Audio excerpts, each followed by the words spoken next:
Ինշաալլահ։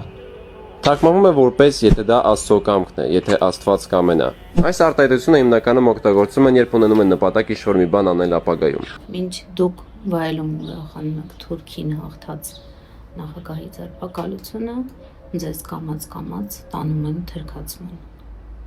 Ձեզ կամաց տանում են դավանափոխության, կրոնափոխության։ Փեփցեք պատկերացնեիք, որ հնարավոր կլինի Հայաստանի Հանրապետության եռագույնի ֆոնին տեղադրել այս նկարը։ Ես օրինակ երբեք չէի պատկերացնի, որ սա հնարավոր է։ Այնուհետև մտնում եմ օգտատիրոջ էջ, անցնում հաջորդ հողմով, բացում եմ մեկ այլ էջ, որտեղ որ տեղադրված է առաջին հոլովակը, ինչպես կարելի է դառնալ մուսուլման։ Շահադա։ Մուսուլման դառնալու համար բավական է մաքուր սրտով երկու վկաների ներկայացումը։ Շատ կարճ ժամանակ անց դուք ես սիրուն առավոտները, որ ունենում ենք, որ ես համարում եմ, որ սա վերջին առավոտներից ինչ-որ մեկն է, դիմավորելու եք նամազով։ Ձեր ականջների համար սովորական է դառնալու, որովհետև ամբողջին հենց այս տեխնոլոգիաների, այս միջոցների, այս ներշնչանքների միջոցով են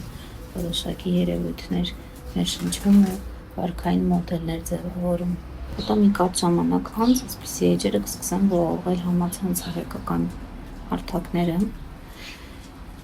Հետո այս անձը սկսի իր սրտիկները անել ադրբեջանական և թուրքական երաժշտությունների ներքո։ Ու դուք սա էլ կարդարացնեք մեկնաբանելով, որ դե արվեստ է, իսկ արվեստը ազգություն չի ճանաչում։ Կեցե հայկական վիլայեթը աբսուրդային է գիտակցելով, որ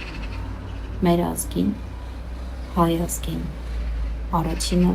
պետական կրոն որպես քրիստոնեությունը ընդունած ազգին կարողացավ կոտրել, դեռ չի կոտրել, բայց կոտրում է թուրքը։